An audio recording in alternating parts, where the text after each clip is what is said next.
मैं वीडी पारासर, सहायक आचार्य राजनीति विज्ञान, मेरे यूट्यूब चैनल में आप सभी का स्वागत है।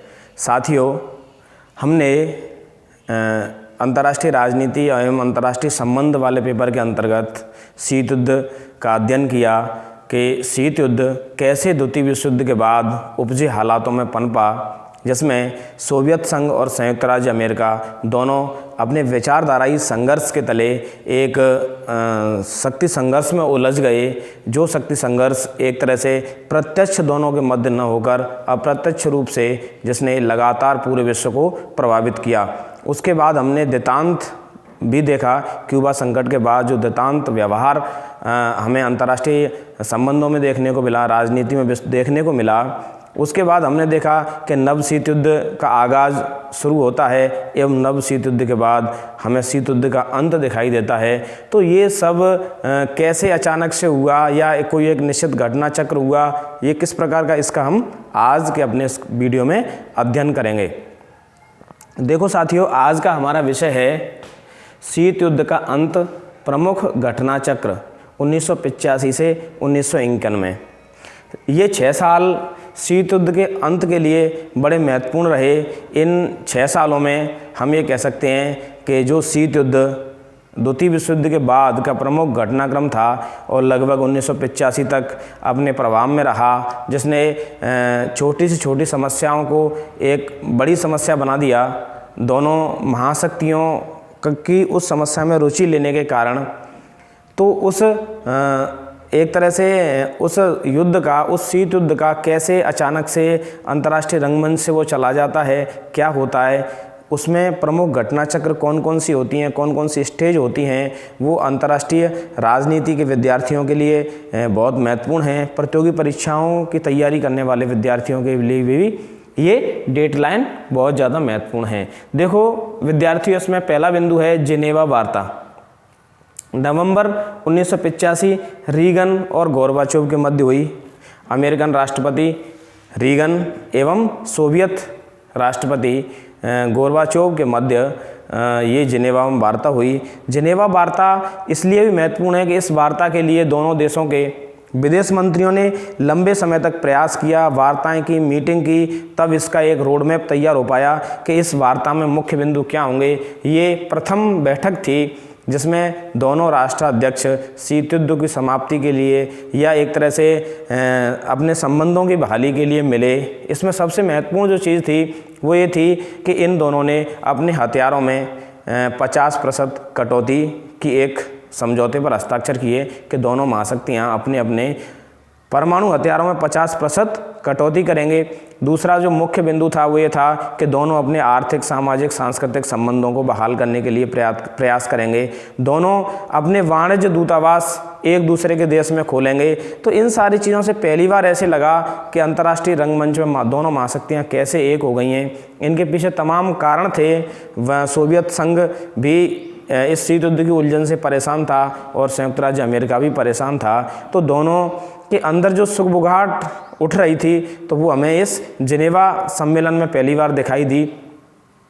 जिनेवा सम्मेलन के बाद दूसरा सम्मेलन, दूसरी वार्ता वो ज़्यादा महत्वपूर्ण इसलिए नहीं रही। वो रिकजेविक में एक वार्ता हुई थी आइसलैंड की राजधानी में, वो इसलिए महत्वपूर्ण नहीं हुई थी, 1986 में हुई थी ये, क्योंकि इसमें जो स्टार वार कार्यक्रम था रीगन का, स्टार वार कार्यक्रम की वजह से रीगन उस पर अड़े रहे, कोई बड़ा संधि समझौता नहीं हुआ, इसीलिए हमने अपनी चर्चा में उसको नहीं रखा है। लेकिन दूसरी वार्ता इन दोनों महाशक्तियों के मध्य वो भी हुई थी। दूसरा हमारा बिंदु है अमेरिका व सोवियत संघ सैन्य जानकारी देने हेतु सहमत। 1987 के अंतर्गत सोवियत संघ और अमेरिका दोनों के मध्य ये समझौता हुआ कि हम अपने परमाणु प्रक्षेपास्त्रों से संबंधित एवं जो हमारी सैन्य गतिविधियां चल रही हैं उसकी जानकारी एक दूसरे को देंगे। ये बड़ा महत्वपूर्ण बिंदु रहा, बड़ा महत्वपूर्ण समझौता था शीत युद्ध में। जिस तरह से उन दोनों के मध्य प्रक्षेपास्त्रों को लेके या किसी एक छोटे से देश में दोनों की रस्साकसी को लेके जो संघर्ष चल रहा था, उस लिहाज से बड़ा महत्वपूर्ण समझौता था। तीसरा INF संधि 9 दिसंबर 1987। कम एवं मध्यम दूरी के जो हथियार थे उन हथियारों में कटौती को लेके बड़ी महत्वपूर्ण संधि हुई, INF संधि। इस INF संधि के अंतर्गत दोनों देशों में ये समझौता हुआ जिसमें सोवियत संघ ने अपने हथियारों की कटौती के लिए सहमति दी। तीसरा है रीगन गोर्बाचोव शिखर वार्ता 1 जून 1988 मॉस्को। रीगन और गोर्बाचोव, सोवियत नेता गोर्बाचोव एवं अमेरिकन राष्ट्रपति रीगन के मध्य 1 जून 1988 को मॉस्को में शिखर वार्ता हुई। इस शिखर वार्ता के अंतर्गत उन्होंने ये तय किया कि हमें अपने जो संघर्ष की स्थिति है उसको कम करके हमें कहीं ना कहीं संभावनाएं सहयोग की तलाशनी होंगी और सहयोग की संभावनाओं के बाद हमें इस दिशा में आगे बढ़ना होगा। अगला बिंदु है बर्लिन। अगला बिंदु है महासभा में गोर्बाचोव की घोषणा 8 दिसंबर 1988। ये घोषणा बड़ी महत्वपूर्ण है। 8 दिसंबर को संयुक्त राष्ट्र संघ की महासभा में सोवियत नेता, जो कि एक तरह से इस विघटन के लिए, शीत युद्ध की समाप्ति के लिए बड़ा महत्वपूर्ण नेतृत्व माना गया। ये माना गया कि गोर्बाचोव के व्यक्तित्व की वजह से ऐसा हो पाया। तो महासभा में उन्होंने घोषणा की कि एक तरह से जर्मनी एवं यूरोप, पूर्वी यूरोप में जो हमारे सैनिक तैनात हैं उन 5 लाख सैनिकों को हम वापस अपने देश में चरणबद्ध तरीके से बुलाएंगे। तो उन्होंने अपने एक तरह से सैनिकों में कटौती की और इसकी घोषणा की। बर्लिन की दीवार का ध्वस्त होना 9 नवंबर 1989। देखो 9 नवंबर 1989 को बड़ी युगांतकारी घटना हुई। बर्लिन जो कि जर्मनी का महत्वपूर्ण शहर है, इस शहर का जो पूर्वी हिस्सा है वो सोवियत खेमे के पास था और पश्चिमी हिस्सा संयुक्त राज्य अमेरिका के पास था। ऐसे ही पूर्वी जर्मनी सोवियत संघ के पास थी और पश्चिमी जर्मनी संयुक्त राज्य अमेरिका के पास थी। तो बर्लिन में एक दीवार बनी हुई थी। ये दीवार लंबे समय तक रही। हम ये कह सकते हैं एक तरह से ये दीवार शीत युद्ध के कलंक का प्रतीक थी, शीत युद्ध के कलुषित वातावरण का प्रतीक थी। लंबे समय तक ये दीवार बनी रही। उसके बाद 9 दिसंबर 1989 को ये दीवार ध्वस्त हो जाती है, 9 नवंबर 1989 को। अगला बिंदु है जर्मनी का एकीकरण 3 अक्टूबर 1990।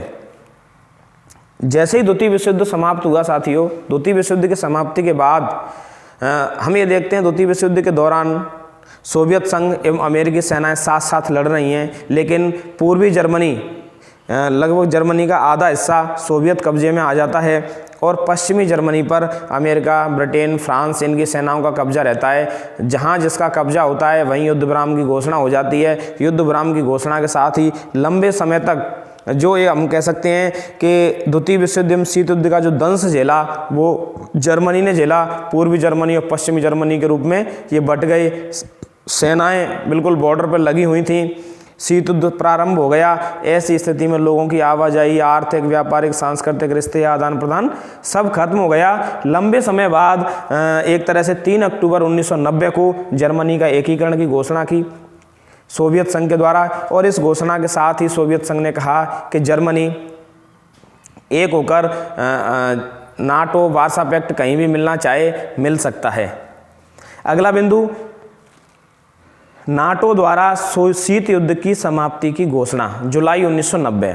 ये टाइमलाइन बड़ी महत्वपूर्ण है। नाटो ने जुलाई 1990 में शीत युद्ध की समाप्ति की घोषणा कर दी कि अब शीत युद्ध समाप्त हो चुका है। नाटो ने पहली बार अपनी स्थापना के बाद अपने जो शस्त्र भंडार है, शस्त्र भंडार में बड़ी कटौती की इस समाप्ति के साथ ही, और उसने परंपरागत जो शस्त्र हैं उनको इकट्ठे करने में भी कटौती की। अगला बिंदु जर्मनी व सोवियत संघ के मध्य मैत्री संधि 9 नवंबर 1990। जर्मनी का बोन शहर है, उसमें जर्मनी व सोवियत संघ के मध्य एक मैत्री संधि हुई, अनाक्रमण संधि हुई। ये संधि हुई कि जर्मनी में, पूर्वी जर्मनी में जो सोवियत संघ की सेना इकट्ठी है, सेना का जो जमावड़ा है उसको सोवियत संघ हटाएगा और अब के बाद जर्मनी और सोवियत संघ एक दूसरे पर आक्रमण नहीं करेंगे।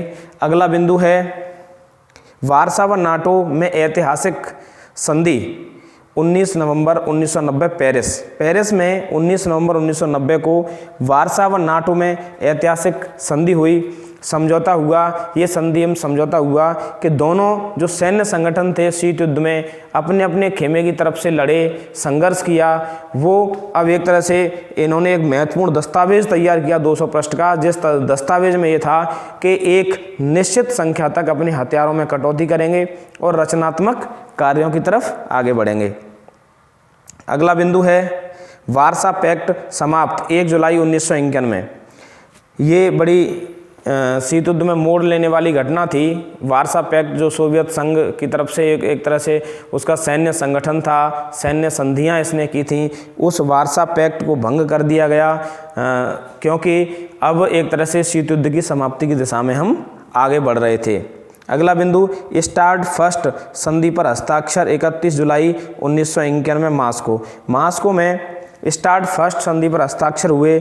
इसमें सोवियत नेता गोर्बाचेव एवं अमेरिकन राष्ट्रपति बुश ने हस्ताक्षर किए। इन हस्ताक्षरों में ये तय किया गया कि हम अपने जो सामरिक हथियार हैं उन सामरिक हथियारों में लगभग 30% कटौती करेंगे और बड़ी मात्रा में ये संख्या तय की गई थी कि इतने हथियारों में कटौती की जाएगी। अगला बिंदु है कोरिया एवं अफगान समझौता 1951 में।